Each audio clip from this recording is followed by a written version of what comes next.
मौलाना सरदार अहमद साहब रहमतुल्लाह अलैह के पास ना एक बूढ़ी अम्मा अपना बेटा छोड़ गई। तो हजरत साहब ने को 2 4 5 महीने रखा। तो बाद में उसकी अम्मा को बुला के कहा कि भाई तू बेवा है, बेटा तेरा यतीम है, मैं नहीं चाहता कि इसका वक्त ज़ाया हो। ये पढ़ने वाला कोई नहीं, सारे नहीं भाई पढ़ने वाले होते। अब यहाँ वाला माँ बैठे हैं, मैं बेअदब भी ना हो जाऊँ।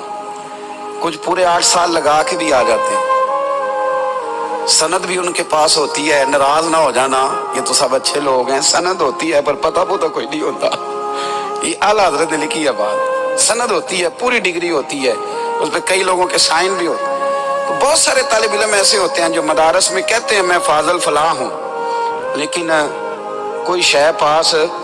तो मौलाना सरदार अहमद साहब मुहद्दिस आज़म पाकिस्तान रहमतुल्लाह अलैह उस बूढ़ी को कहने लगे तेरा बेटा खून देना, पढ़ना पढ़ाना इसने कुछ भी नहीं, तो यतीम बच्चा है, कल को तू कहेगी कि मेरे बेटे ने वक्त ज़ाया किया तो वापस ले जा। बूढ़ी अम्मा रोने लग गई, कहने लगी मैं पढ़ाने तो नहीं लाई थी, मैं तो आपको रब का वली समझती हूँ, मैं तो नौकरी कराने लाई थी, नौकरी। हजरत अनस बिन मालिक कहते हैं मेरी अम्मा भी हुजूर की बारगाह में दे गई थी, हुजूर की बारगाह में। ये नहीं कहा था कि या रसूलल्लाह पढ़ा दें, हाँ हाँ मैं जिम्मेदारी से बात कर रहा हूँ। ये नहीं कहा था हुजूर मुजाहिद बना दें, ये थोड़ी कहा था कि या रसूलल्लाह सल्लल्लाहु ताला अलैहि वसल्लम से मुफस्सिर मुहद्दिस मुहक्किक मुफ्ती बना दें। हजरत अनस की अम्मा कह गई थी सोनिया जब तक ये रहेगा ना आपकी नौकरी करेगा, ये घर के काम काज करेगा, ड्यूटी करेगा, हुजूर ये आपकी नौकरी करेगा। तो मेरे महबूब ने फिर दुआ कर दी, अल्लाह इसे बरकत अता फरमा।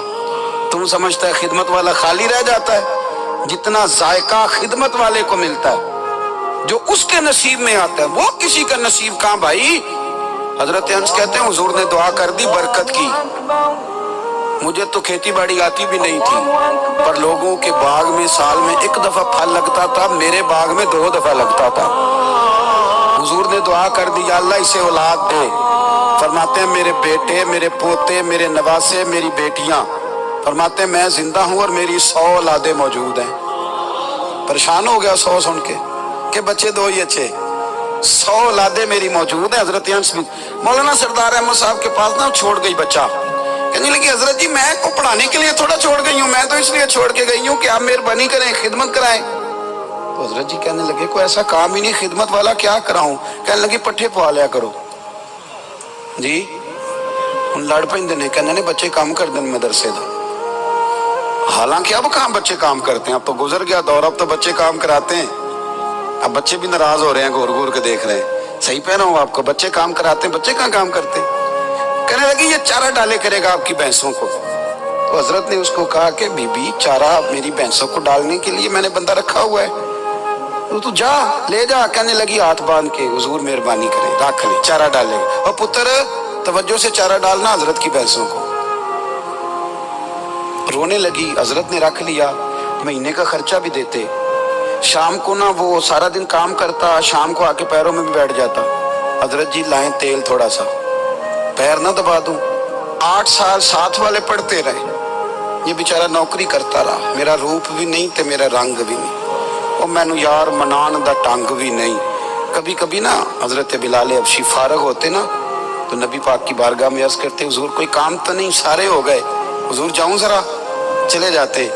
एक दिन सलमान फारसी कहने लगे या रसूलल्लाह ये बिलाल कहाँ जाता है। फरमाया जा देख के तो आ।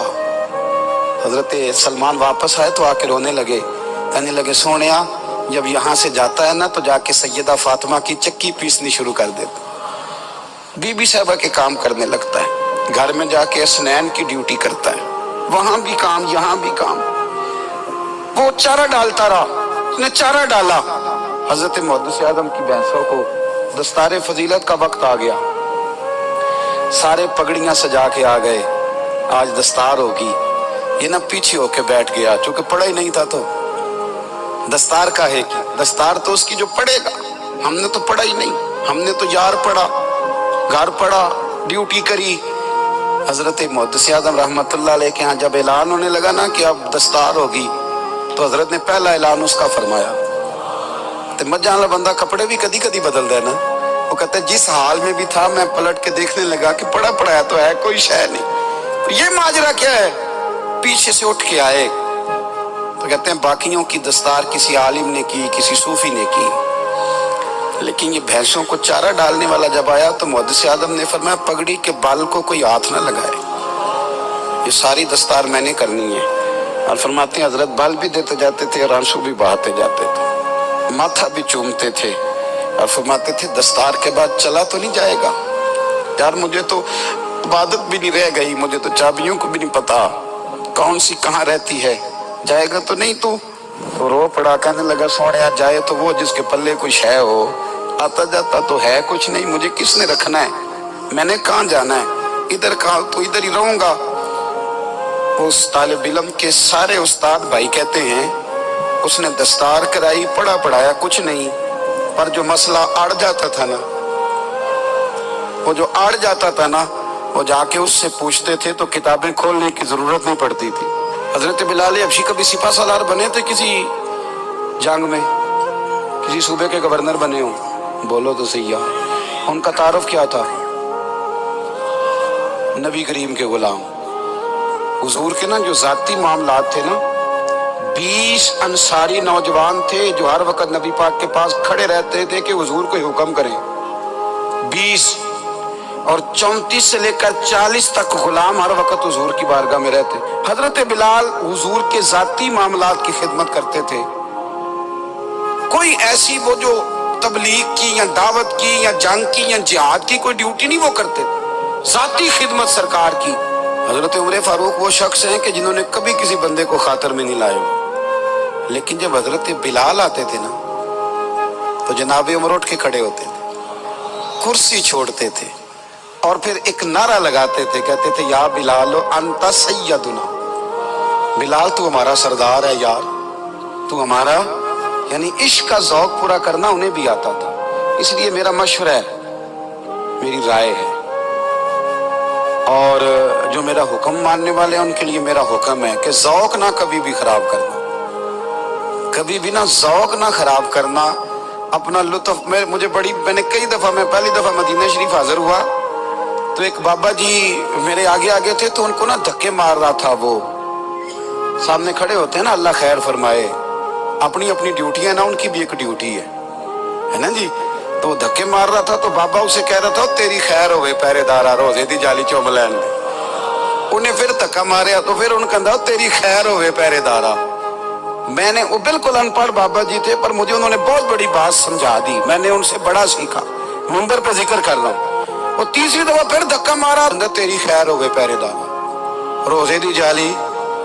تو بابا جی باہر نکل آئے تو میں بھی پیچھے نکل آیا، تو میں نے کہا بابا جی یہاں کچھ انہوں نے بنگلہ دیشی اور ہندوستانی بھی رکھے ہوئے ہیں پر یہ تو عربی تھا خالص، انہوں کدوں تہاڈی بھی سمجھ آؤندی سی، تسی پنجابی دا شعر سنائی جا رہے ہو۔ کہندے پتر مینوں بھی پتہ ہے انہوں نہیں سمجھ آ رہی، پر میں تے اپنا رانجھا پہ راضی کردا سا، مانوں پتہ ہے انہوں کا او یار اسی رانجھا بھی تے راضی کرنا ہے کہ نہیں، کہ ساری زندگی کیلو کال کے جھگڑے میں پڑے رہنا ہے۔ اے عشق تیرے صدقے جلنے سے چھٹے سستے، جو آگ بجھا دے گی وہ، اور ایک جگہ پہ اعلیٰ حضرت کہتے ہیں جان دے دی وعدہ دیدار پر، ہم نے جان دے دی، خالی اس نے وعدہ کیا تھا کہ آؤں گا، آیا نہیں تھا پر جان ہم نے پہلے دے دی۔